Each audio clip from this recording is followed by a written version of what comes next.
Welcome to the Writing Gals. We're episode whatever. I don't know what we are. 43. 43. We're episode 43. Yay! Maybe 44. I think we're coming close to our 1-year anniversary, right?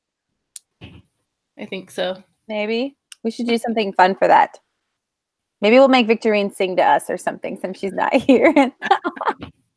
Anyways, so we have Ines on. There we go. She's here to talk to us about how to sell our books like crazy. So she's going to give us the magic formula to get people working through a series, a 12-step for episodic stories, and including the open door that gets people wanting more, which is why we all watch TV shows until like they kiss, because you just got to know if they're going to get together. So she's going to teach us how to do that.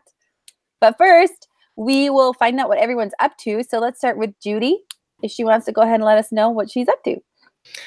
So this week I have been working hard. I went to a lovely writing retreat and I got to hang out with the Writing Gals and a few other awesome authors. And we wrote words and also got off, we weren't always writing. We had fun too. Anyway, so I wrote some in my book and I'm at like 60,000 words finally, and I'm hoping to finish it this week because it was due to my editor on Tuesday. So I sent her the first 55,000 words and said, "I'll get you the rest when I can." So I edit it as I go, so it hopefully be fine. So yeah, it'll be great. Yeah. And it's the third book in our Sweetwater High installment of our 12 author series that we're doing. So we're really excited about that. Yeah. So cool. Yay. Is that it? Yeah, that's all. Okay, perfect. All right, Ines, how about you tell us what you're up to? On the other end of the spectrum, I usually have about 5 project tabs open in Scrivener. I have 2 right now. Finished the first act of my 3rd installment in my rural romance series, The Duke and the DJ. And I'm revisiting the Purple Heart series, which is my best-selling Wounded Warriors Western series. And this time I'm going to be tackling PTSD, not just physical wounds. So get ready for some tearjerkers with that one. Awesome. Cool. I'll have to go see all your books. Now, do you write just under Ines, or do you have other books that you write? Under Ines, I write paranormal romance and urban fantasy. And with Ines Johnson, which is my middle name, that's where I write my sweet romance. Okay. And don't go looking at N.S. Johnson, which is my initials, because she writes the steamy stuff. That is not you. Good to know. Well, we were going to ask Michelle what she's up to, but she just disappeared. So I don't know where she went. So I will tell you what I'm up to. So I just launched my first book of the Sweetwater High series. And so I did that. And then I was at a writing retreat this weekend, and I actually did less writing, I think, at the writing retreat than I actually do in regular life. But I almost needed that because I've been dealing with some like headspace stuff and just exhaustion, I think, overall. So taking a break and just being able to hang out with ladies and talk and watch movies and stuff, it was really something I needed to relax and chill. So, but now I'm almost done with my Patriots book, the one I'm writing in a series with Cammie Checketts and Jennifer Youngblood and Sarah Gay. So I'm almost done with that book, and we'll launch it. And then I think I'm going to focus on some of my YA, because I was looking at my numbers, and YA seems to be my sweet spot for sales and rank. And so I think I'm going to focus on some of that, and then also do some of my adult too, because I have people who want those books. But yes. You could just talk. Yeah, you have people like emailing you for the Braxton Brothers. So yes, too. I followed Ines's like post, and it was crazy. I have had like 4 people email me say, "I need to know where this book is. Where is it?" And I was like, "Well, it's not written yet, but if you follow my newsletter, I will tell you when it's ready." So it was crazy. I've never in my life ever had people email me and ask me where the next. So stay tuned for that tip. Yeah. So this is lots of good information that we're going to get tonight. But let's move over to Michelle. She can tell us what she's doing, and then we'll jump right in. I just got edits back from my editor for my Regency, and so I'm going to spend all day tomorrow and Saturday getting it up and live for the world. And so I'm really excited to finally get that done, since it's been like a 2-year project. And I am getting started on Saved by a Billionaire and Flirting with the Bad Boy for my Sweetwater book.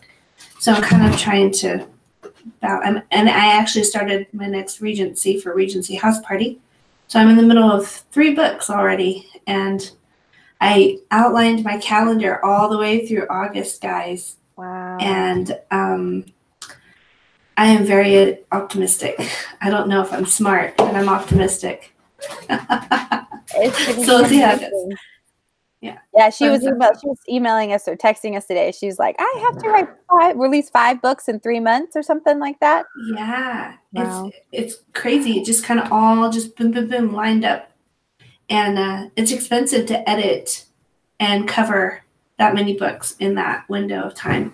Yeah. So let's hope they pay me back quickly so that I can do the rest of my projects. Yeah. And I know Victorine, though she's not here, was going on a writing retreat and then it got canceled, so she had to drive back. She is about to release her first YA book in our new series. So she's finished that, and I think it's up. You can grab it if you're on her Scream team. So we're all kind of dipping our toes into, well, I've already, and so has Judy, but Michelle and Victorine are dipping their toes more into YA than they have. I was going to say, I have 3. I know, but those are kind of like back in the, now you're kind of. Those are my stepchildren.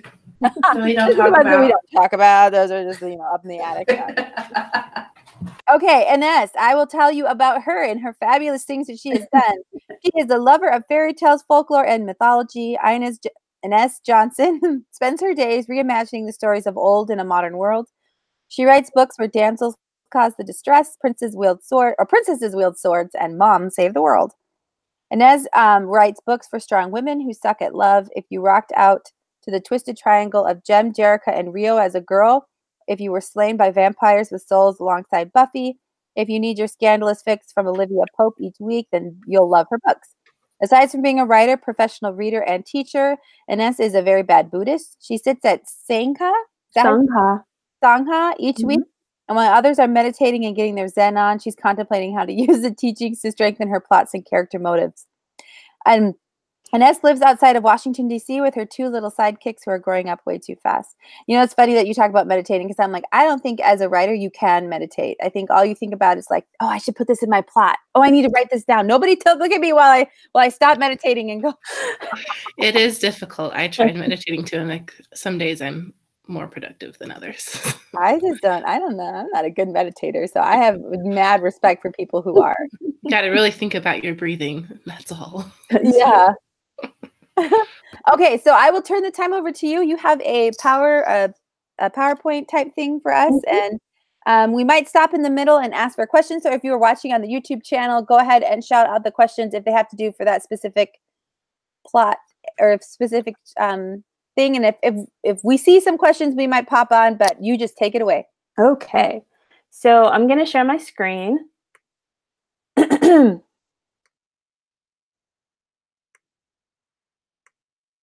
And I'm going to present my prezi. Okay, so what we're going to talk about tonight is a plotting system that I developed because I come from television and I have watched a lot of television. So I developed a 12-step process when I decided to come into writing books. I translated that information over to from how to write television into how to write books. So here is that process. But first, let me just tell you a little bit about my TV background. So I come from the world originally of documentary television. I worked for National Geographic Television, Discovery Channel, and then I went on and I started to work in children's television.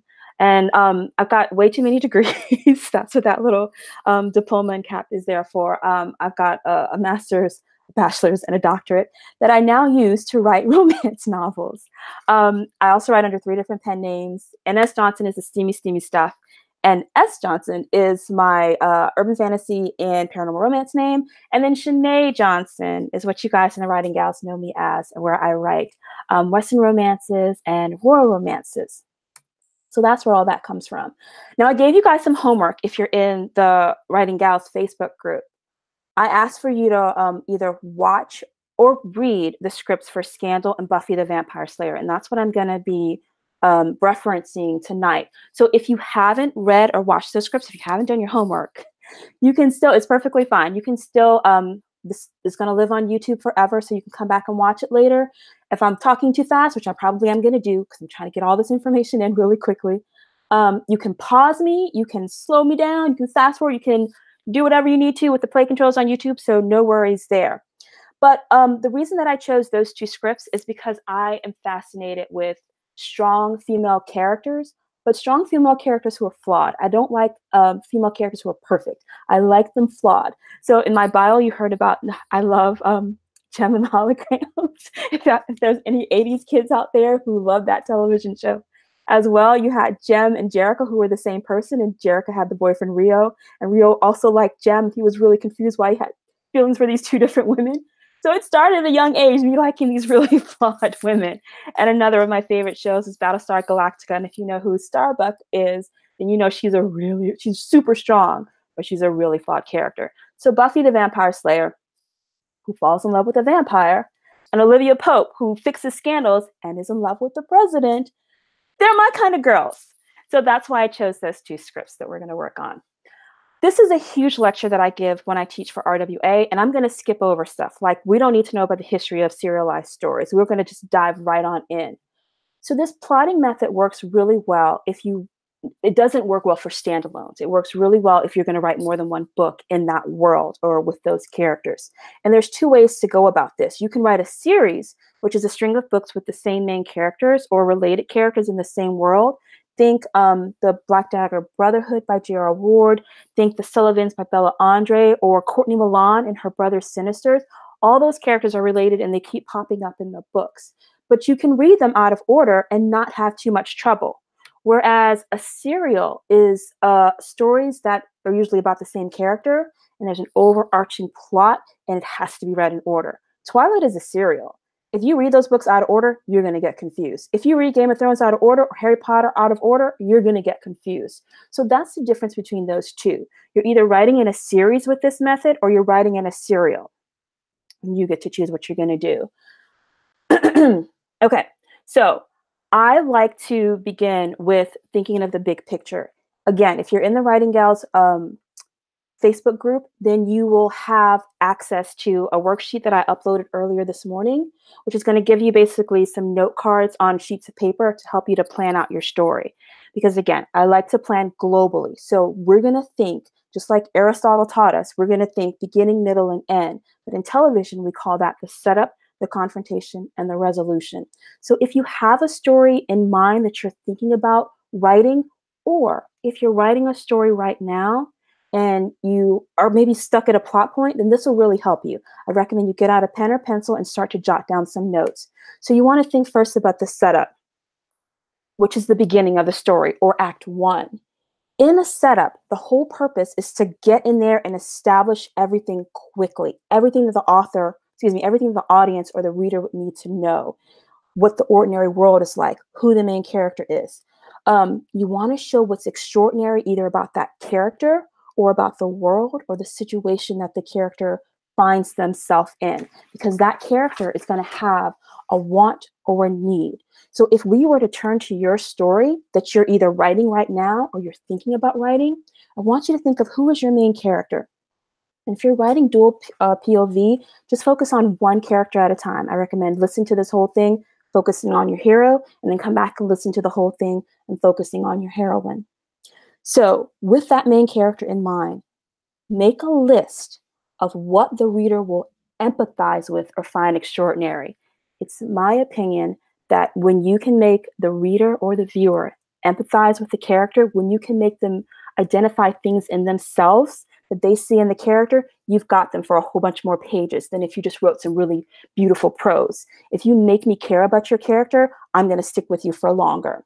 So I want you to also note that an ordinary character can come off as extraordinary. Just think about Bella Swan in Twilight, or Anastasia Steele in 50 Shades of Grey. Yes, I'm going there. Or maybe you can think about the world is extraordinary, or the circumstances that they find themselves are in. That's extraordinary. We call that in television a hook. That's what's so special about your world. So in, for Buffy the Vampire Slayer, for example, you were first introduced to the extraordinary world of Sunnydale, which sits on a hellmouth. Then we're introduced to Buffy, the new girl in town, who we learned was kicked out of her last school. If you hadn't seen the movie already with Christy Swanson, then you wouldn't know much about Buffy's backstory. So you'd be intrigued by this pretty girl. She's kind of slight and small. She doesn't look like she's very strong, but we are hearing that she's gotten into some kind of trouble. And it's clear from the meeting, again, if you did your homework and you either watched the first episode or you read the script, you would know that in the early scenes that we see Buffy meeting the principal of the school, and he's telling her, you better stay out of trouble. And again, we're looking at this pretty slight girl, like what kind of trouble could she possibly get into? Then we go back and we see that with Mr. Giles, that he hands her a book labeled Vampire, and she freaks out. So if we're turning to your story, how is your main character going to be introduced? For example, within Scandal, we meet Olivia Pope as she's wrapping up a messy little problem with blackmail. And you see that there's blackmail, there's kidnapping, there's a diaper change. And the real problem comes when a beloved war hero walks into her office with blood on his hands, and she decides she's going to take on this case and exonerate this man. So looking at your story, who is your main character? What are their empathetic qualities, or what are their extraordinary qualities? And are you going to put them in a situation that's out of the ordinary? And like I said, I am going to go fast. You can pause me on the rewatch. Again, if we're looking at your story, what's the plan of your main character? What or who is going to stop them? We're still thinking globally right now. We're going to dig in and dial down a bit further along and into this talk. The second act is all about confrontation. It's all about the obstacles. So there's going to be step forwards. There are going to be step backs. This act is going to end in the major challenge to the main character's goals before they face the resolution, which is going to determine whether they get that goal or not. So going back to our scripts or our television shows, in Buffy the Vampire Slayer, she takes some steps forward when she finds herself fitting into the popular crowd, and she catches an angelic-looking boy looking around and following her around. But there's also some setbacks when she finds out there's an extreme dead guy in the locker room in the gym in her school. She decides to go investigate, even though she said she was done with her slayerly ways. But she goes and she investigates, which makes her lose her standing with the popular clique. Then she finds out that that angel-faced boy, he's actually a vampire. He's more interested in coming after her than dating her. The act ends when Angel warns her about the harvest and her responsibility in stopping the mouth of hell from opening. But she's still clinging to the hope that she can be a good girl, that she can just get the grades done. And she turns her back and says, no, I'm not going to be about this life. If we look at Scandal, in Scandal, we have all these clues that are coming up about what's really happened to the client's deceased fiance, the reason that his hands are bloody. The associates and Olivia, they are trying to work to exonerate this man. But Sully Sinclair, who is the A story, the main story of this pilot episode, and there's at least 3 other subplots that are going on there. But we see that the more that they dig, the guiltier that he looks, and the act ends as the evidence is mounting against Sully. Olivia, she keeps sticking by this guy, saying, I trust my gut. He has to be right. And finally, they get that breakthrough. The team finds concrete evidence that Sully was telling the truth. He didn't kill his fiancée. He couldn't have killed his fiancée because he had a male lover who he was with at the time, but he won't tell that information. So that's what's going on in those 2 stories on a global perspective. Make a list of what could possibly go wrong in your story. Either the story that you have already written, what has already gone wrong, or the story that you're thinking about. What could possibly go wrong?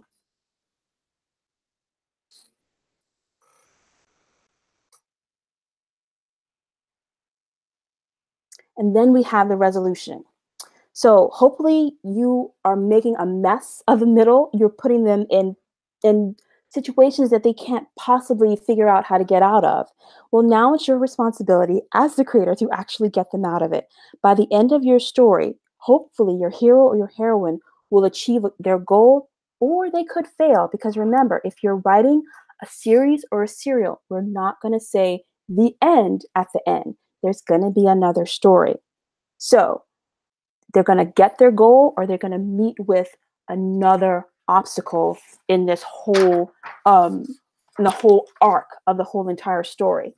In Scandal, all of the subplots that, as we're coming to the end, all of the subplots, which we haven't talked about yet, but they're all going to converge and explode at the end. The president's mistress tries to kill herself. We learn that Olivia herself had an affair with the president. We see one of her colleagues propose to his girlfriend, and we see the main plot point with Sully Sinclair, the guy who's accused of murder.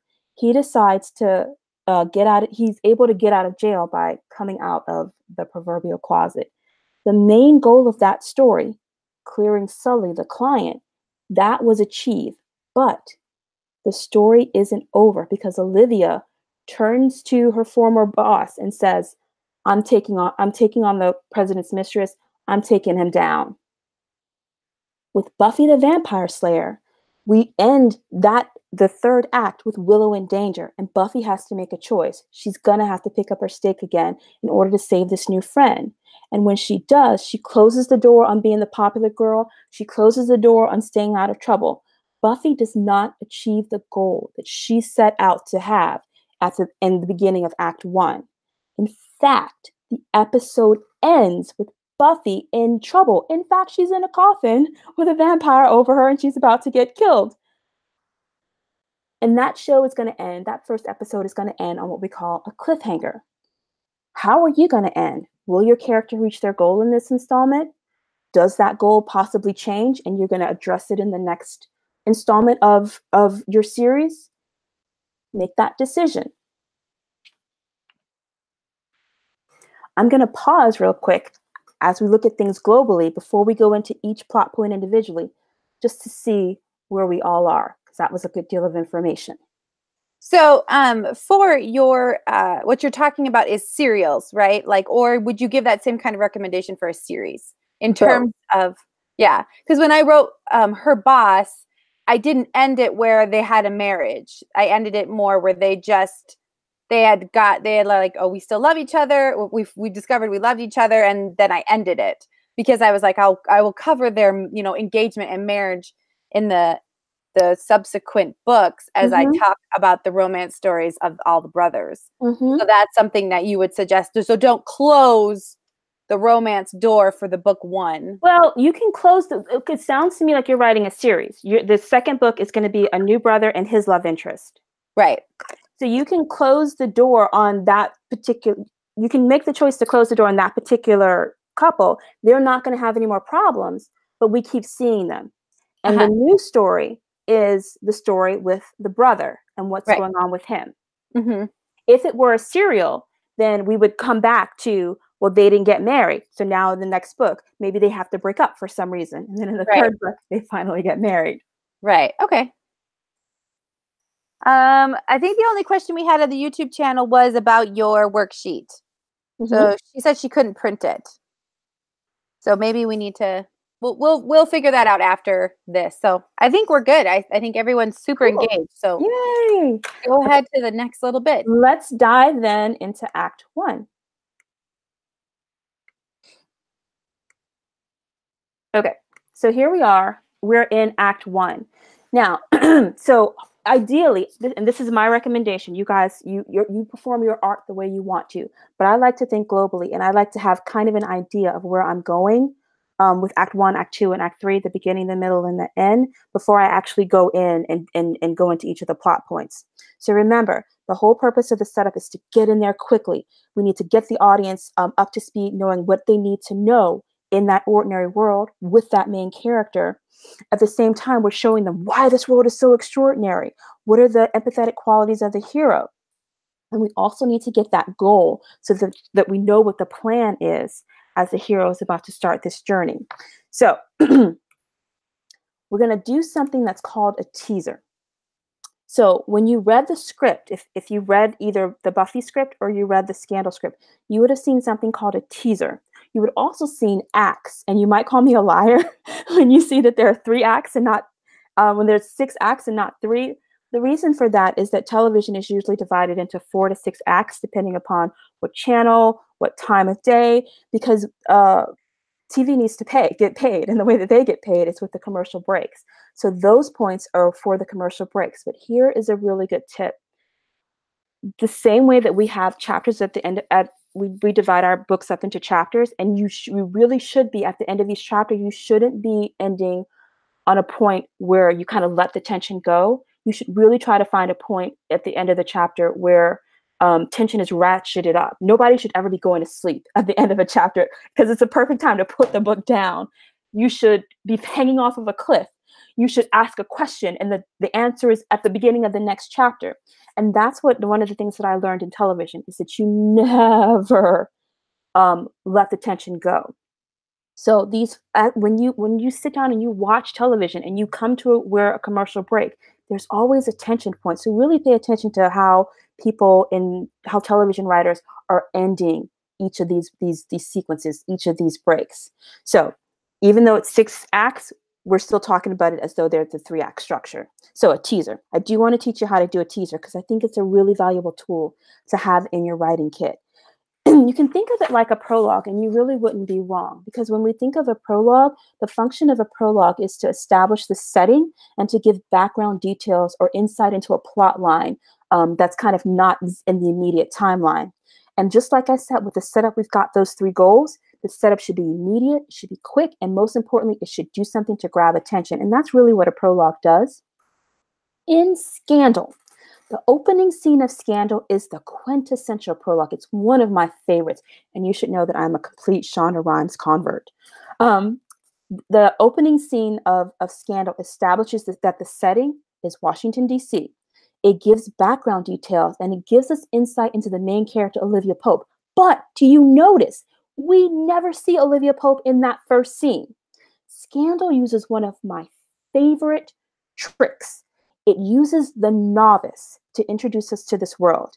In an unestablished world, it's really good for the reader or the viewer to learn the ropes of the new world alongside another character who is also new to the world. That's the novice. This works really well in fantasy, but it also works really well when we're being introduced to a new series and we don't know these people, we don't know where we are. Having a novice where they can ask the stupid questions that we don't know the answer to, it's a really great trick. So with Scandal, we've got the newcomer Quinn. She's trying to escape an undesired blind date. We get really witty dialogue delivered by attractive individuals in a very familiar scenario. Both Quinn and her air quotes date, Harrison, are both attractive, they're quick-witted, and they're confident. The dialogue is really compelling because, come on, who hasn't been stood up on a date, or who hasn't been the person who stood someone up on a date? We want to see how this ends. And then, surprise, it's not a date. It's not a blind date. It's something even better. It's a dream job. And of course, every 21st century woman is going to jump at the chance of her dream job. And we end the teaser with Quinn saying, yes, I want to be a gladiator in a suit. And she's in awe because she's about to work for her idol, Olivia Pope. And that's how Scandal introduces us to Olivia Pope and brings us into the extraordinary world. We're about to meet this extraordinary person. They do the same thing with Buffy. You also don't get to meet that main character in the teaser. Instead, we meet Darla, who's a vampire. The audience is introduced to the supernatural world, and our expectations are set.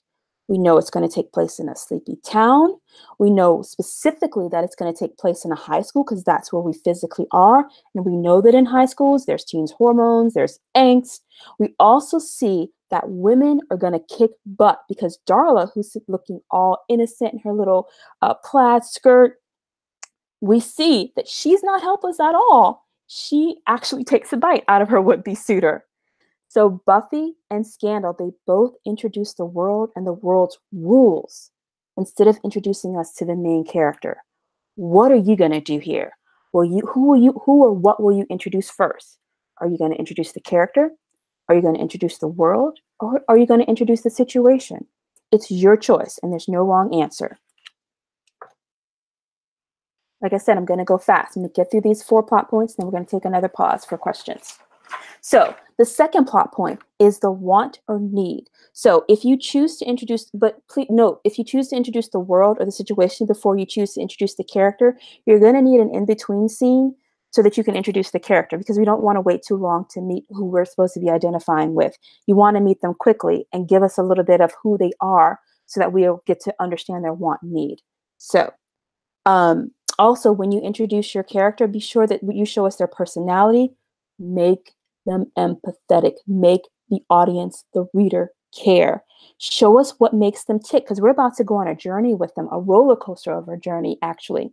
Because in Act 2, we're going to send them through the ringer, and we have to know what their personality is like in the ordinary world, when they're calm, as opposed to when we put them in the extraordinary world and when we send them through all these kind of hoops.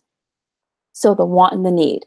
Once we know who they are and we get a few of the rules of the world, and we also see what their situation is, then we need to know what their goal is. And their goal is going to be either a need or it's going to be a want. So all characters have holes. Notice that it rhymes with goals. All characters have holes.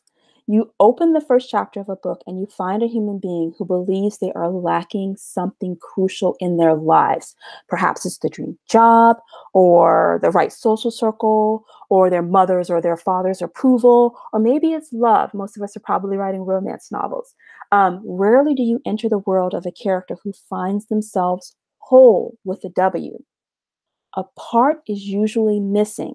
For the next tens of thousands of words, you and the reader are going to embark upon a journey where the character is going to try to fill that missing void. So how do we fill the void? Their characters fill these holes with an H in two ways, either a want or a need, and there is a difference. And sorry, I know this is a sad week where we have lost our Dylan, but I had already made this presentation up before we heard that tragic news, and I'm taking it back to 90210 because I figure that most of y'all are about my age, in your 30s and 40s. So if we remember 90210, do you remember that the first two episodes when we meet Brenda, who's fresh out of the Midwest, and she's thrown into Beverly Hills, and this working class family is now all around these elite rich kids, and Brenda wanted a pair of ripped jeans, which was really popular back in the 90s. But the designer ripped jeans that Brenda wanted would have cost her parents a car payment. And they were like, oh, no, Missy, you're not getting that. But Brenda wanted those jeans so that she could fit in with Kelly and Donna.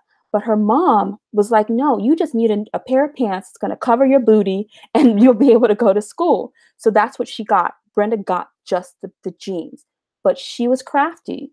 Literally. And she ripped holes in those jeans and she made it look like the designers. See what I did there? She put holes in her jeans to make herself whole. So that might be today a pair of red bottom shoes or a really nice bag that your character might want. But hey, what you really need is a functioning pair of shoes, and you need a functioning handbag to carry your stuff in. So what are you going to do? Are you going to have a want, or is your character going to have a want or a need? You can have it so that your character just has a need, and that stays the same the whole time. Because what a want is, it's a false goal. It's a red herring. It's going to throw the character for a loop. A want is just about every rom-com out there where the unpopular girl thinks that she needs the popular guy's attention in order to complete herself, and she's wrong. She needs to love herself. Frozen is completely all about wants, where and I'm going to spoil it, sorry, where the character realizes, I just need me and I just need my sister. So there's a difference. If your character is going to have a want, at some point they're going to realize that they're wrong, and what they truly need is a need to fill the void within them. For example, Buffy wants to fit in, but in the end, she's going to need to save the world. Olivia wants to save Sully, her client, but in the end, she's going to need to save herself. In the story that you're writing, does your main character have both a want and a need? If so, again, make sure that you know both, because they're going to play around with the want first and realize that they're wrong. And then later, they're going to realize what the need is. So make that determination. Because once your character knows that they want something or that they need something, they're going to make a plan. It's inevitable because we're humans. We have a big brain, and that big brain is going to start to take steps. So your character has a hole that needs to be filled, and before they can see their need, they have to yearn for that want, which is going to be a bumpy road because they're going down the wrong path. So they're going to make a plan which has some ups and it has some downs. For example, Buffy plans to fit in and do well in school. Her plan is to hang out with Cordelia, to be with the popular crowd. And that popular person directs her to the library for a textbook, which is the first obstacle that she meets when she meets Mr. Giles. In Scandal, Olivia Pope plans to represent Sully Sinclair, even after her team votes her down. She vetoes their no vote because she feels it in her gut. That gut is the irrational place of want that exists in all of us. So the plan scene, it can be brief. Sometimes the character doesn't even voice what their plan is. They just start to take the steps. But you, as their creator, you need to know the plan. You need to know what it is. You need to know what the steps are, what the steps they're going to take to be successful, and what steps are going to mess them up. So what's the plan?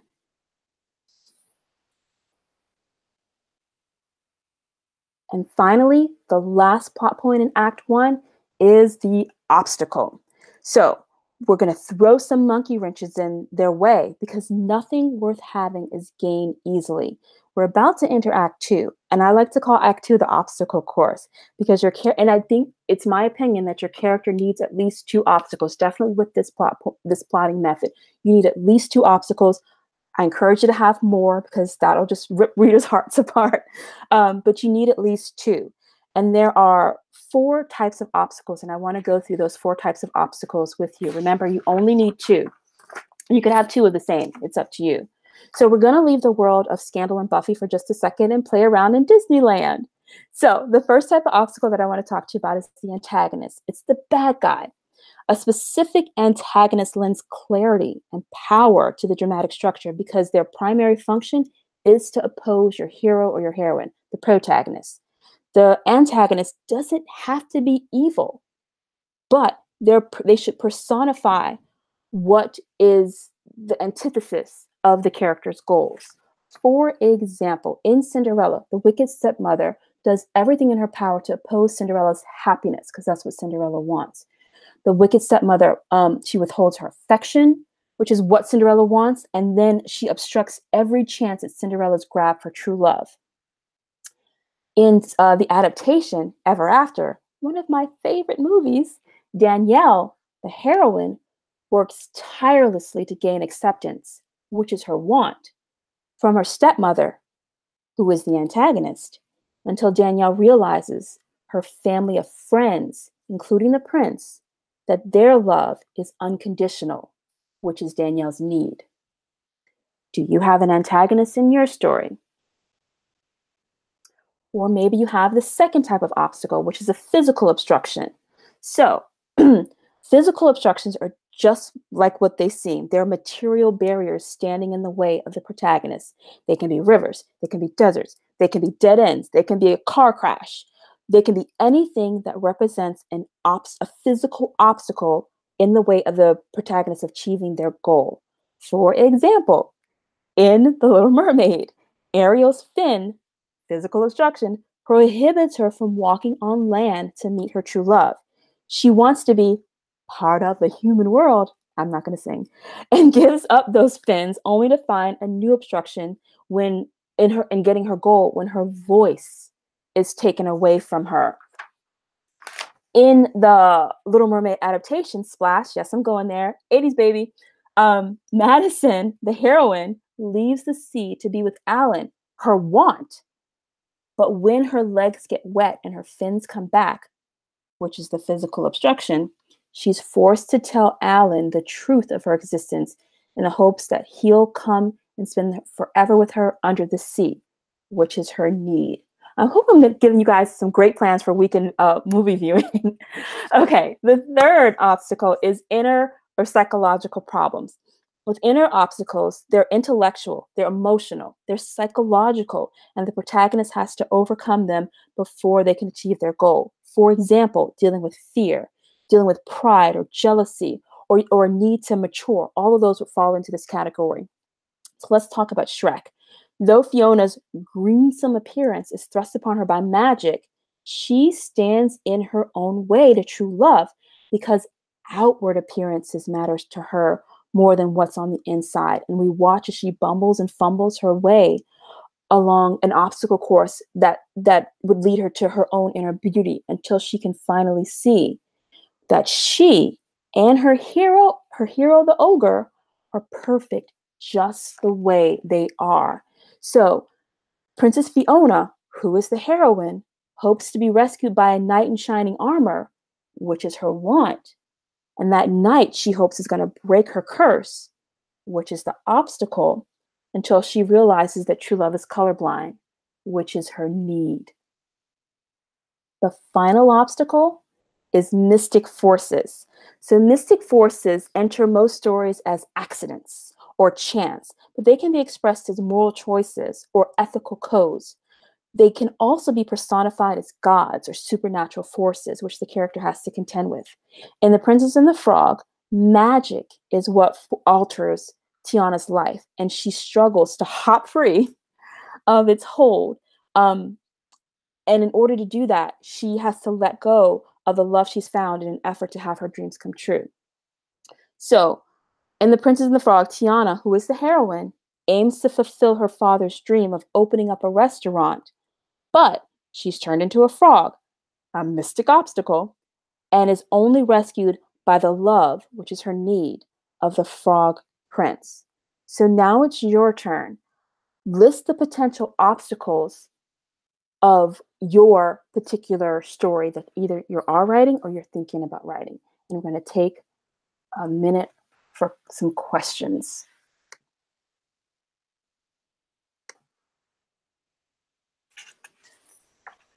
I don't have any questions. Do you guys have some?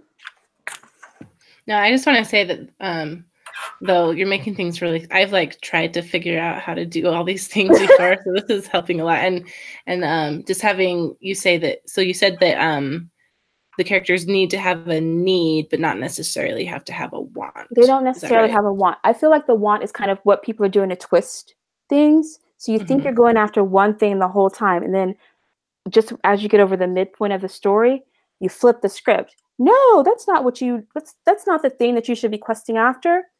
It's this thing. Okay, yeah, I really like that you pointed that out, because so many times in my stories, I'm like, what does my character want? I can't figure it out. I don't think they want anything. So I'm glad they don't have to have a want if I can't think of one. I'm like, okay, that's fine, as long as they have a need. That's good to know. Awesome. Okay. I think this is all super good information. So I say, let's just keep, everyone says they're loving it. So go ahead. Yay. Okay. Let me come back to my screen share.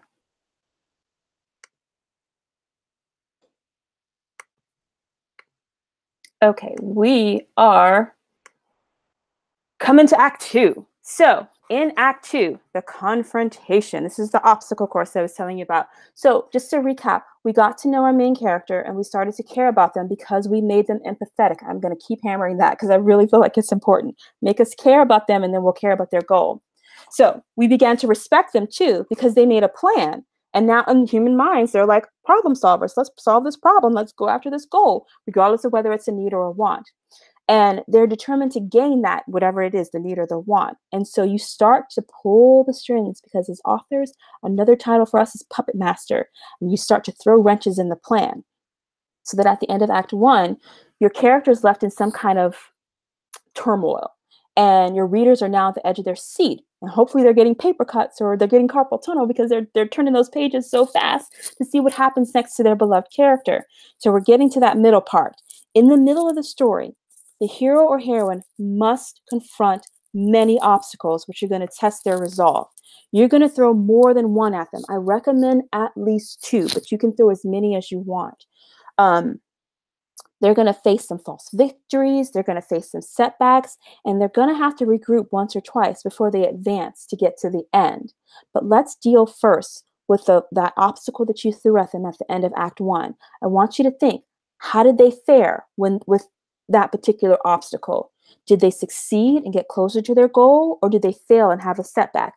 Both answers are correct. You can choose one way or the other. But once you know whether they succeeded or failed, they're going to have a scene of growth. And I say that because growth can be positive or it can be negative. It's an either or situation.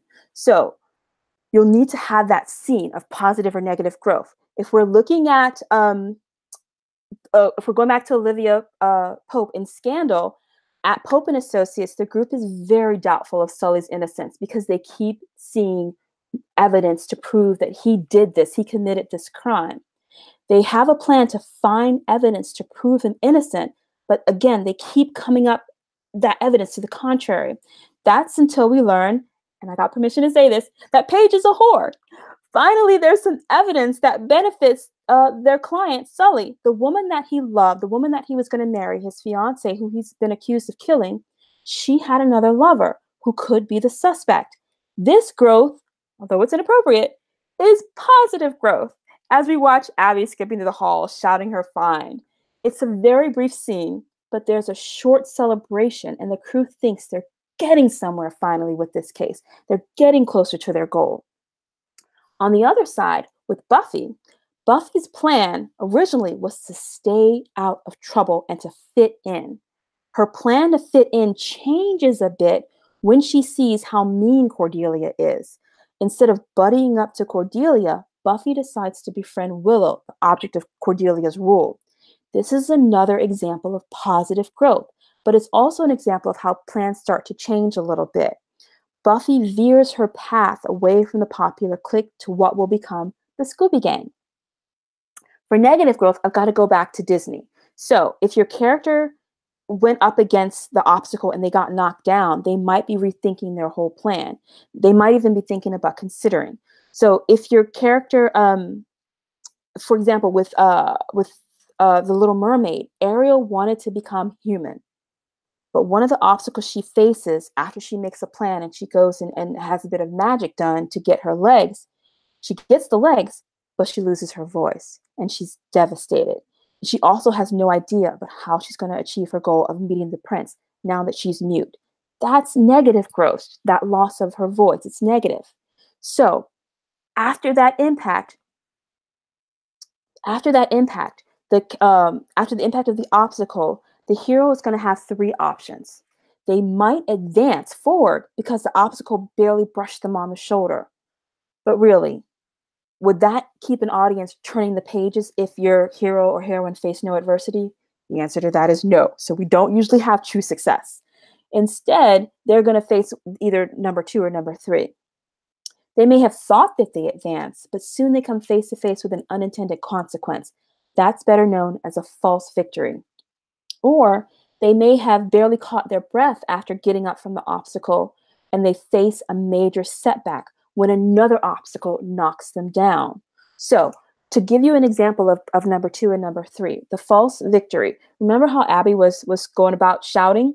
That was a false victory because in the very next scene, we learn that Sully knew about his fiance's indiscretions. Pope and Associates thought they had advanced. They thought they were closer to their goal of exonerating Sully, but no. Even worse, it looks like Paige was shot with Sully's gun. So Pope and Associates actually finds himself worse off than they were before. It's a false victory. Taking it over to Buffy to talk about the major setback. Buffy had just come from patting herself on the back after choosing to friend kind-hearted Willow and ditch Cordelia. However, her past keeps following her around. Cordelia shows up to announce that gym class has been canceled due to the extreme dead guy in the locker. This is a new obstacle, and Buffy has to slip back into Slayer mode, something she said she wasn't going to do. And she starts asking Cordelia, like, how'd the guy get dead? And then she goes in and she investigates to see what's going on. So she suffers a major setback in her goal of not being a Slayer and of not getting involved. So now it's your turn. Take a look at the obstacle that ended your Act 1. We already asked, did your character fail or succeed in overcoming that obstacle? And regardless, even if you succeed, you could still have a major setback or a false victory. Even if you fail, you could still have a false victory or a major setback. So was their growth positive or was it negative? And then did it turn into a false victory or a major setback? Take a second and think about that. So would you say the reason why they like to have false victories, like you can't just have a book of all major setbacks, because I think it would just be too intense and readers would close it. It's the pacing. Yeah. If you look at, like, sometimes people, like Sean Cohen likes to graph, there's a story grid and he likes to graph the ups and downs. If they constantly had false victories, you'd be going down, down, down, down. Mm-hmm. Or if they had constant false setbacks.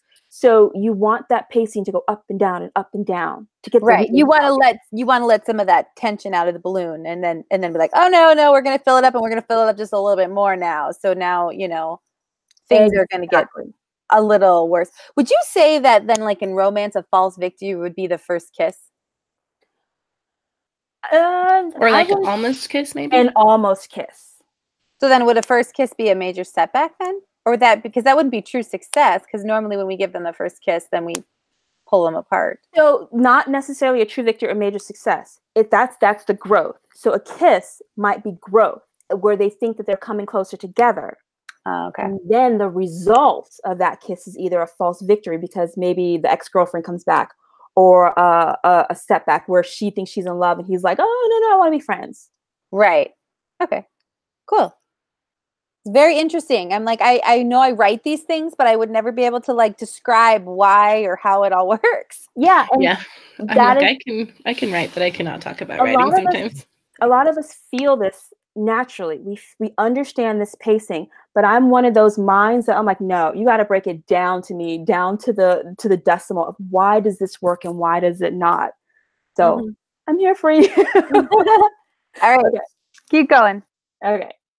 So we are now at the regroup. Okay. So remember that conversation that we had back in Act 1 where I was talking about needs and wants?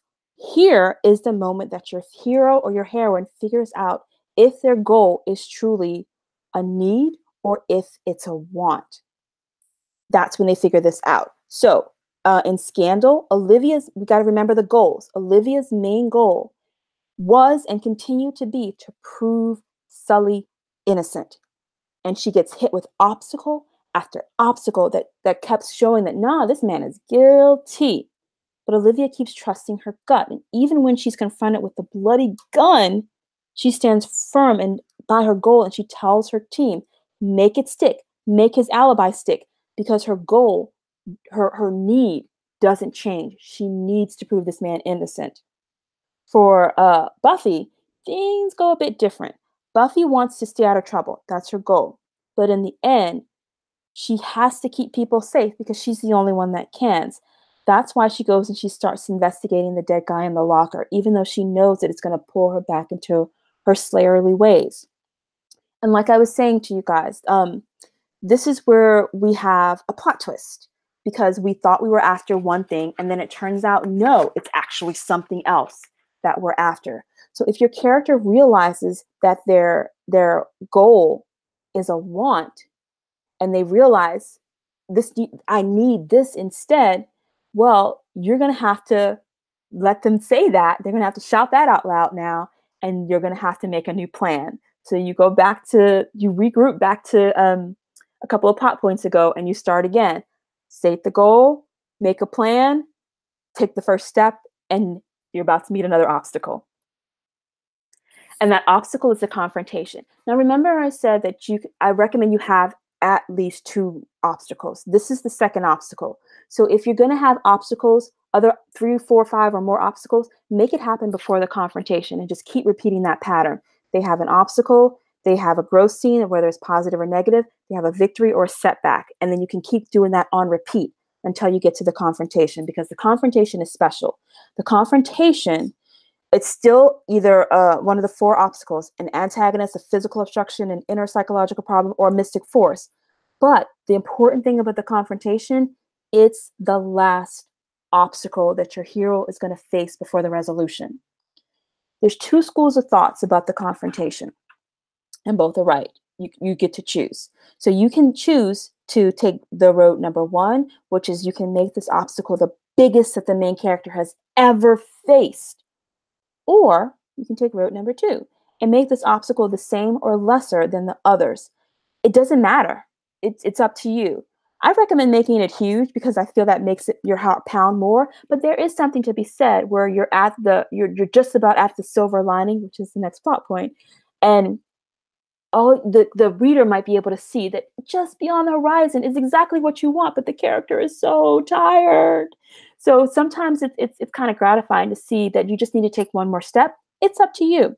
So our examples, in Scandal, the team is able to corroborate Sully's alibi. Huzzah! But he won't fess up to what his true alibi is, which was that he was with another man, his lover. The police arrive to take Sully away, and Sully is like, I cannot admit this. It's going to ruin my reputation. I'm going to jail.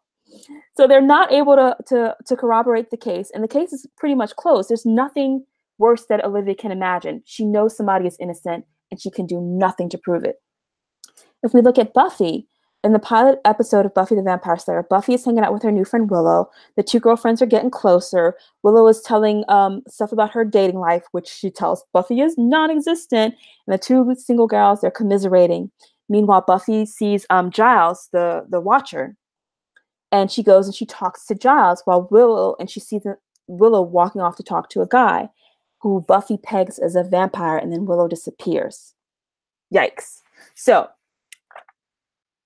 what are you going to do when your character regroups? Do they get what they need, or is there going to be a plot twist? And you got to think, what is that final obstacle that they're going to face? We're about to head into Act 3, and I'm going to just keep going into Act 3 because it's 2 plot points to wrap up your story, and then the 2 plot points that you guys have been waiting for. So we're so close to the finish line. As you can see, we're in Act 3. You just left your hero or your heroine in peril with the confrontation. The bad guys have closed in. The day has changed to the dark night.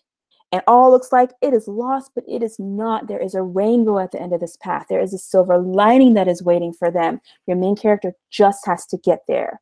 So we come to the silver lining. There does not have to be, and there should not be, any more obstacles at this point, because the confrontation should be a doozy on them. It should beat their butts. But they get back up. They facing all of these obstacles that you've put them through, it should have changed that character. They should be a different person in Act 3 than they were in Act 1. They should have learned a lesson, either at this very moment they're about to learn it, or they should have been working towards learning a lesson. The silver lining is a scene of revelation. It's either an aha, epiphany, or it's a revelation where you learn something new. So both the revelation and the epiphany, they're discovery. But here's the difference between the two. In an epiphany, the character comes to understand a point that they hadn't before, and their eyes are open to a new light. Whereas with a revelation, this is a communication of information. It's often something that they're being told that wasn't disclosed before. So an epiphany happens in the mind, where a revelation happens in the ear because somebody is telling, or somebody or something is telling it to you. But either way, the character is changed. This is when they learn their lesson. I'm a recovering college professor, so I love, and I also love, as my bio told you, I love after school specials. So I love teaching you something, and this is the moment where I teach the lesson. In Scandal, Quinn makes a revelatory statement. She says it out of her mouth to Olivia when she tells Olivia that Amanda, the president's mistress, would call her sweet baby. After those words, if you watch the show instead of reading it, after the words leave Quinn's mouth, you can see on Olivia's face that she is shocked, that she has learned some information that has rocked her world, and she moves differently and starts acting differently. In Buffy the Vampire Slayer, there's an epiphany. Buffy realizes she can't turn away from being a slayer. She sees that her secrets and her not using her abilities, it's hurting the people that she's come to care about, like Willow, who went off with a vampire. Buffy rushes into action. And we see that her behavior has changed because she's not only rushing into action and picking back up her stake, she's also accepting help when Xander comes, and because that's his best friend. So he's coming to help too. And Buffy allows it. So you're going to have an epiphany, or you're going to have a revelation, and then there's going to be a resolution. This is your victory lap. Your character has just had that teachable moment, and they're behaving differently in a manner that should propel them towards the achievement of their goal. Hopefully, in this scene, this is when your character achieves the goal, and we see it. Olivia's goal, remember, was to clear Sully's name, and she is victorious when Sully gives up his lover's name and his alibi is corroborated. We see Sully come out of the closet. We also see him come out of the jail. And the audience gets a peek into Olivia's closet when we learn that she had an affair with the president. Her scandal is the worst of any that she's ever tried to fix. With Buffy, remember, her goal was to stay out of trouble and not be a slayer anymore. Buffy fails in her goal, and that's okay, because this is episodic television. There's going to be another episode. There's going to be another book. Though there's no victory with Buffy, the story comes to a resolution. Comes towards a revolution. She finds Willow and Jesse, the vampire, before Jesse can eat Willow, and she saves Willow. So I want you to think, what's your teachable moment for your character? Is it a revelation? Is it a epiphany? What's the lesson that gets communicated? And I know we're in the planning stages right now, so you might not know, and that's okay, but you should be thinking you're going to be moving towards this. Because the victory or the resolution, it should be a scene of triumph where the character takes hold of their need and they achieve that goal. So we've done it. We face these obstacles and the hero has changed. They've grown. They've learned a valuable lesson. The outcome of this final obstacle should get them to resolving their goal. If you're writing a series, this can be the end of the book. If you're writing a serial, you're not quite there yet. We've got 2 more plot points to talk about. So there's closure. Before you embark on a new story, you have to close the first one. Excuse me. Have you ever ended a relationship that was unresolved? It's no fun. Where people are saying, I need closure. That's what we're talking about here. Don't do this to your readers. Don't leave any dangling participles. Don't leave any questions unanswered. You want to be sure to tidy up any plot points, including the main plot point. By this point in your story, you want to make sure that everything gets answered for the main storyline, the A storyline. In Scandal, which had, I think, a total of 5 subplots, but we just can't get into all of them. But if you read the script and you were looking, you saw that there was a storyline of the president and his alleged mistress who was trying to kill herself. We saw that one of Olivia's coworkers, Stephen, was trying to propose to his girlfriend. We see Olivia, who's trying to convince Sully that love shouldn't be a secret or a lie, that he should be brave. And all of this stuff parallels the true theme of the story, which is about love and secrets, which Olivia herself is dealing with. So the door to this episode of Scandal closes with Sully resolving the A storyline of he comes out of the closet, he gets exonerated, Olivia wins her case by solving it. And the team is taking down the photos and they're like, good job, good, we did it, we've done our work, we're done. With Buffy the Vampire Slayer, the teaser from the beginning of the episode comes back when we see Darla, the vampire in the Catholic school outfit. We see her come back to the scene. There was a subplot of Buffy who was trying to fit in with Cordelia, and we see that gets tied up because Buffy attacks Cordelia accidentally, and Cordelia is like, yeah, I'm telling everybody I know that you're crazy. So Buffy's not going to be popular. That subplot is gone. But she ends on a different story. There isn't closure in the Buffy episode. Instead, we get a cliffhanger. Buffy was able to save Willow's life. She's able to save Xander's life, but now she's in danger. She's in a coffin. A vampire is looming over her, and we fade to black, and we have to wait until next week's episode to find out what happens. Now, if this was a book, you might get reviews complaining because people have to come out of their pocket to buy the next book to see what happens. So, but it's also a technique that works because guess what? Readers are going to come out of their pocket to see what happens.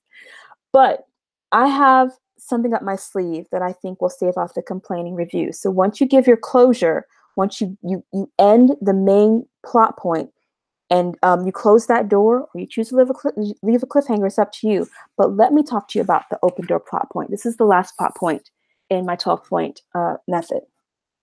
I love the open door plot point. It is my favorite thing in the world.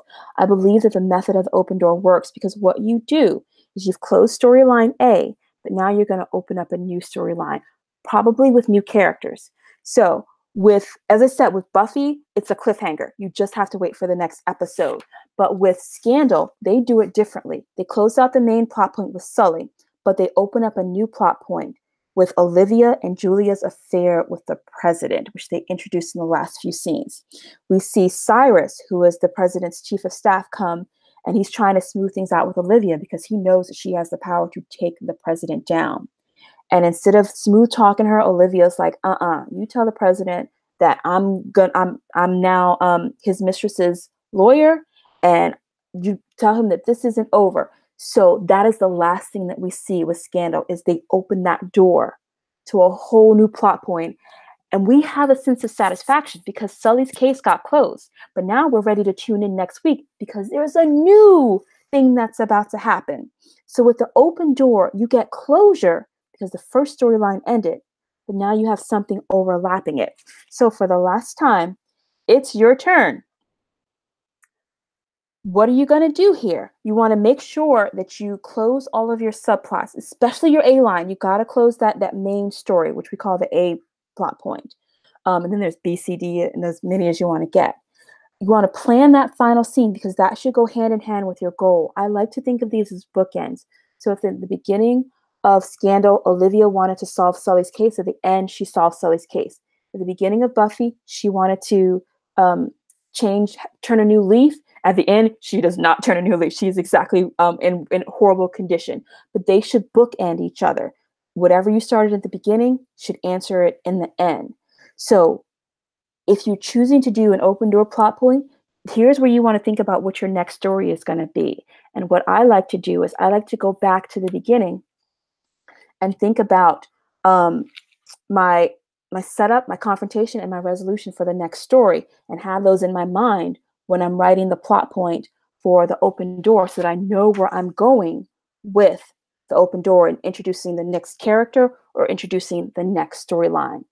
And that, my friends, is my 12-point method of using episodic television to tell a story. That was amazing. Yay! I like it when we get it broken down to us like that, because that makes me start thinking, okay, where in my story, especially if you get like writer's block or you feel like you're not progressing, you can go back and say, where did I mess up? What part did I not, cover in my plot? What could I do? Throw the wrench in. Because I think a lot of times when we're writing and we're like, oh, I'm getting so bored. And if I'm bored writing this, people are going to be bored reading it. Yeah. And that's when we're like, okay, we got to throw something in, you got to shake things up a bit and give them, either the win that's not really the win or get them a major setback. So I think that's really awesome. And I really like the open door. I'm starting to learn that because my first two series were not interconnected. And now my next two series are going to be, and it's a lot harder, because like you said, you have to be planning ahead. But I think readers love to see that. They love to see people show up in different books. And like our Sweetwater High books that we're doing right now was very intentional that we call them Sweetwater High, because did you read Sweet Valley High books? I did. I loved them. And all these people who love those books, and why do we love them? Because everybody shows up in everyone's books and it's all the same friends and it's all the same high school. And it was probably literally the same books over and over and over again. It doesn't matter. Different characters, but we didn't care. We loved it. So it's that emotional hit. You want the same hit over and over again. Exactly. And so we're like, okay, let's give them something kind of nostalgic that they can kind of come back to. And two people, well, I also put a little like Easter egg inside my book where my main character is actually reading Sweet Valley High books. And so then I think that kind of like triggered that thought, but I was like, it's all very intentional. And so if you're very intentional with these certain types of things, they can be very small. Yeah. But they can be the difference between people wanting more, you know, and like hooking them. And people don't even know that we're doing that to them, you know, but they're like, okay, where's the next book? I want to read these next, you know, siblings because I've seen them already, or these friends. I want to see these friends go again. And you don't necessarily have to try and kind of like come up with, you know, okay, I had my romance story of them together. Now I have to pull them apart and then I have to bring them back together, because it gets a little dicey when you do that with romance. Yeah. I mean, it works when you're doing like the overarching, you know, like is the romance and it never actually ends until the last like the last book, but they're got lots of stuff going on. Because I loved Buffy because I loved the vampire. I can't remember his name.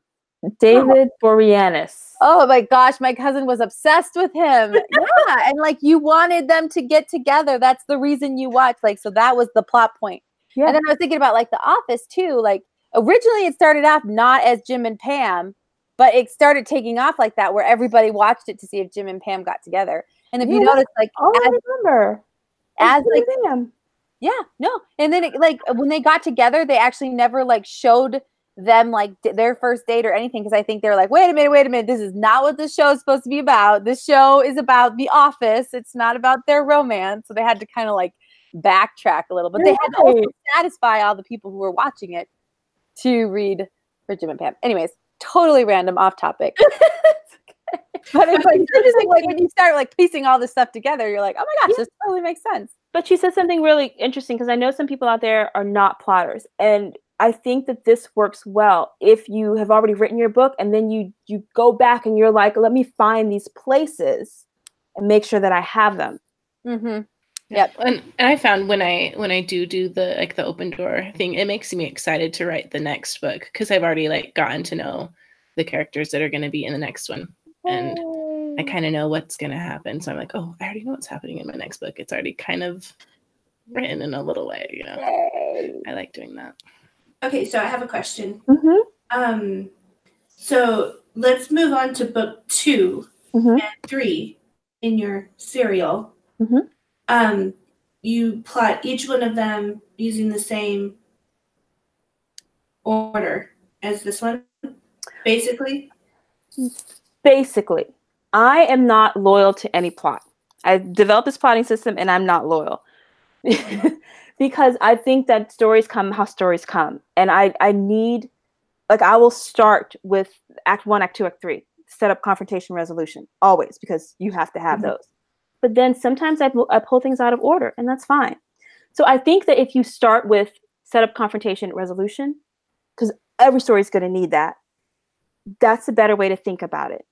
And then once you get in there, you start to move things around as dictated by what the story tells you.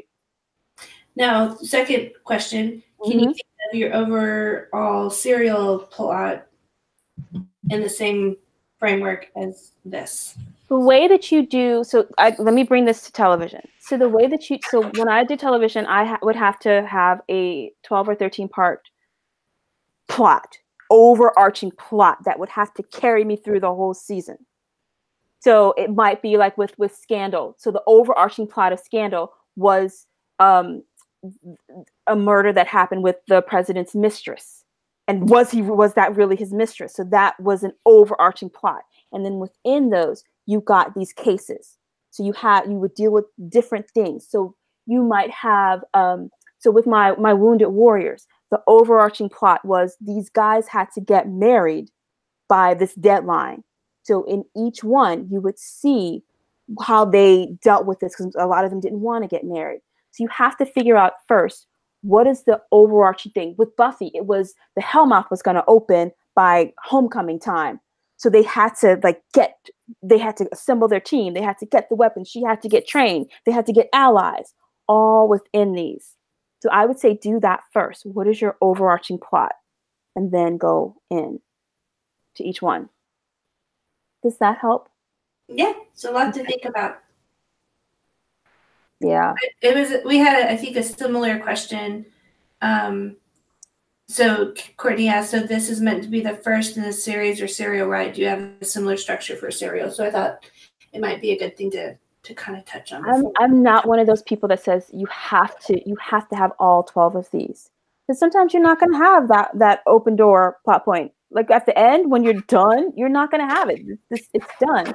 You might not have a setback every time. They might keep having false victories. So things can change. And then this is romance. So I'm a huge fan of the grand gesture. We didn't even talk about that. That I feel like in a romance, you have to have a grand gesture. But somebody might not make a mistake. You might not have a dark night of the soul. Or you might want to throw that in there. So don't think of it as they have to be there and they have to be in this order. These are guideposts. If your story has these 12 plot points, you have a strong foundation for a story. Then you can go in and you can move things around. You can add something, you can take something out. So think of this as guide. Don't think of it as gospel, because I'm just a human. Very, very cool. Thank you very much. I didn't see any more questions on the YouTube live feed. No, I think you gave us a lot to think about and to kind of break it down. I would say, though, if you're like, yeah, I'm kind of established writer, I kind of naturally can work my way through this stuff. Like the biggest takeaway, I think, from this all is just that open door. Like, how do you push people from one book to the other? So could you maybe give us an idea of like how much extra like read through are you see? Like, what's your average read through? Or when you didn't do open door, have you always done it? Like, have you seen it better people crossing through and doing the read through? Or it's a natural thing for me because I learned television writing first. So this is literally me bringing everything that I knew from television here because it's all that I knew. So I know that if I can get you into the first book and I can get you through with my pacing and with using a plot, I always use a plotting method. It might not always be this one, but I always use a plotting method. If I know that I can get you into that first page, I've got you. So once I get you to the end, I pretty much, I get really, really great read through because I don't let you go. Just like I said, when you're dealing with commercial breaks, when you're dealing with chapter breaks, you don't let them go. You don't loosen the tension. You can loosen the tension in the middle of the chapter, but not at the end. So I don't loosen the tension at the end of the book either. I keep that net tight around somebody so that unless you're just tired of me, you're going to pick up the next book. Yeah. I do find it hard, though, when you're writing romance to keep the tension high because I get, depending on what the conflict is, if it's a lot of internal conflict, it's hard to, because readers will be like, oh my gosh, it was just so like angsty and they were just, and it's like, well, yeah, but I didn't have a whole lot of like things pulling them apart. So it was all internal, like I can't love him, I can't be with him, and that push away type of thing. And it's kind of hard. I mean, I agree with ending on that. Antagonist. Huh? Because you don't have an antagonist, for example. Right. Like when I wrote my urban fantasy, it was super easy because my antagonist was a woman and she was the evil stepmom, and she came in and if I needed them to be separated, I just would pick them up and move them in a different situation. They would have to go somewhere else. And like physical separation is super easy, but when it's, not physical and it's all emotional, it's a lot harder not to come across as annoying. And some people just can't handle it. Some people are like, I can't handle that kind of stuff. I need, a little less. And, not all my books I write are super emotionally angsty and some are just not, but it's hard with romance. Well, here's another tip in television. What we call when you're getting to the end of what we call the act break, which when you're about to go to a commercial, we call those the ending of a scene. We call those buttons. So you want to always think about how are you buttoning up a scene. So you never button up a scene with a period because a period is finality. So you want to button it up with ellipsis. That's like you can throw something out there and not answer it.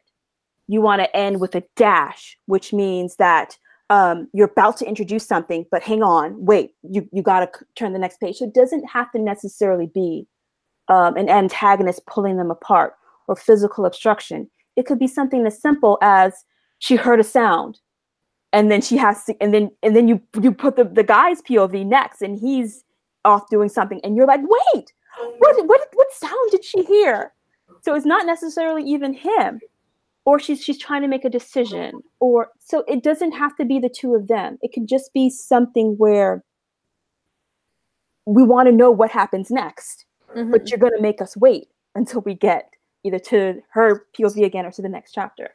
You know, the only book that I've read or series that I've read that I struggled with that, which I thought they did a little too much of, was the Marissa Myers series. I loved Cinder.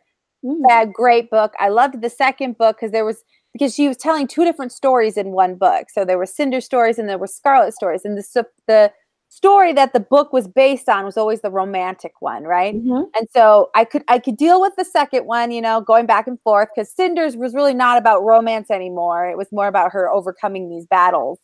But Scarlet's was great, you know, because he was this like guy's guy, you know. But then when they got to the third one, I loved the romance of Rapunzel. I can't remember what her name was, but I just couldn't handle the fact that it just kept being broken up between these other stories. And it was to the point where I was like, oh, it's in the romance one. And how many chapters? Oh, I've got 4 chapters to go to get back. I'll just close it and I'll go to bed and I'll wake up and read it. And it took, like, I read Cinder in a night. I read the third book. It took me like 2.5, 3 weeks. And I was like, this is probably not the smart. And so like when it came to book 4, I didn't even read it because I was like, I'm like, ugh. Like, I want the romance. That's what I'm reading, and don't fill all this other extra stuff in. I mean, they're great books. Don't get me wrong. Read them. But I also put down the 5th Harry Potter and didn't pick up any other ones. So, I remember you saying that. So I could be like the crazy person of readers in this, but I was just like, no. You want to have them hanging on and not being like, oh, I have to read 3 chapters to get back to what I really wanted to read. So you got to plan to play that line kind of careful too. I would agree. We have someone asking for a little bit more on overall plot across the series or serial. So, like, one of the things I'm writing in my fantasy series, there is the character's goal or want at the beginning, she's a mermaid, is that she wants to be a human. She wants to be human all the time. Pretty usual goal for a mermaid. But then all these things get in the way of her doing that, to where she has to, by the end of the first book, she makes the choice like, okay, that can't happen for me right now because I have to do these other things. And so the whole point of the second book and the third book in the series is her taking care of these real life problems that she has to have taken care of, that are the major obstacle to her becoming like this happy human on the shore with the man that she loves. And so by the end of the third book, you know, the whole question is still there. Is she ever going to get what she wanted? Is she going to have to sacrifice her, you know, main desire for the better good of her people? And so I think that that's kind of the thing between the series and the serial, is that you have your character's goal takes them across a much broader journey. And they have to go through a lot more in order to get there. And in the series, you just accomplish it within, you know, one book, and then you move on to somebody else's. Exactly. That is exactly it. But you said something else that was really good. One of the things that I always do when I'm plotting a story is I have a story question. So to take it back to television, if you've heard of or you've seen the television show How I Met Your Mother, that's the story question. Will Ted meet the woman that he's gonna marry? So for, what was that show, like 6 seasons long or something? I don't remember. But for 6 seasons, we were thinking, is this the one? Is this the one? And that whole show was a series of dates and relationships. So each episode, he'd go on a date.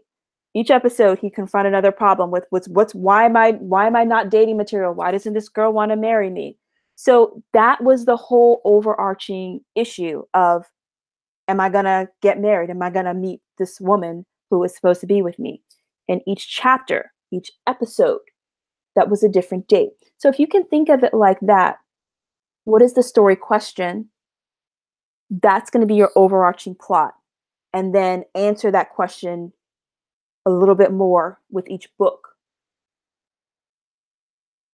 Yeah, and then also, doesn't each book also need to kind of have its own littler arc also? You can. So again, so if you're, I'm going to see Captain Marvel tomorrow. So if you think of like the Marvel characters, the Marvel universe, it's all leading up to this character Thanos. And if you haven't seen it, I won't spoil it. And he has a goal of basically the end times. So each of these characters basically has to come into their own. Thor has to come into his own and go through his trials. Iron Man has to go through his trials. So they all have to go through their own trials in order to be strong enough to battle the big bad. And they all have little bads that's just going to make them stronger each time.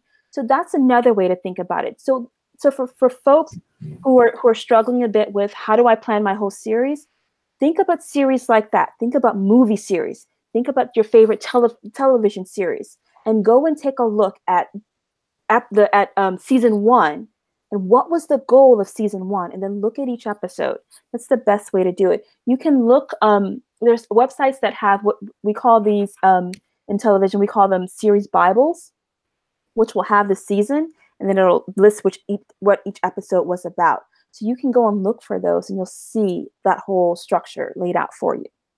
I'm terrible because I go and find out when they get together, and then I fast forward to watch that one, and then I come back and watch the other. It's so well. I'm like, it's 2:00 in the morning, and I need to go to bed, but they have to get together, so I just need to go watch that part, and then I'll be okay. And come I do that, or I'll like get on YouTube and like kissing scene between these characters. Okay, I'm good.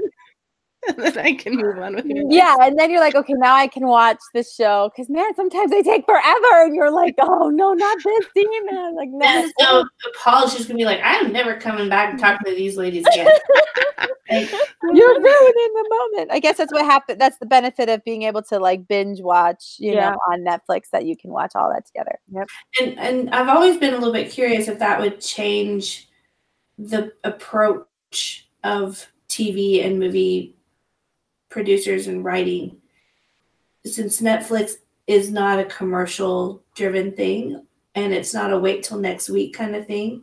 You know what I'm saying? I've always been a little bit curious about if it would kind of move some of those inner workings a little bit, because that's a really good question. I don't think that the writing has changed as much. I just think that the people have changed. I think the audience has changed, and the audience just doesn't want to wait. They're just like, I will take it all immediately right now. Thank you very much. Well, then that's why they just separated according to like when they release a new series, I think. Well, I think you can tell a little bit of a difference. I kind of remember if I watch, so my girls are going back, and they like are 12 and 14 years old, and they're watching all of these old television series that I used to watch when I was growing up, you know. And you will notice that right before the commercial break, there's always kind of like this kind of, you know, the break will be something that's like, you know. And then when you come back, they kind of almost have to like rehash it, like, you know, like they lead into it just slightly before they get right back to the big thing, in case, you know, you're picking up right during the commercial, because, you know, they didn't have DVRs back then. So if you were to turn on the television at a commercial break, they wanted to kind of scoot you in there a little bit, so you would kind of get your feet under you. And those don't exist anymore. You're right. And I think that the flow between scenes is more seamless too, because there's not the hard commercial break. I think it's maybe pretty, you know, subtle still, but I think it's changing. Which we need to write books with no chapters. It's just one long book, and it never stops. Well, anxiety. We're not going to start a new movement. We'll pick it up and be like, where does this chapter end? I think we would tire out our readers. Like, I'm done. Well, think about the difference between an author who rapid releases a series and somebody who only puts out one book a year.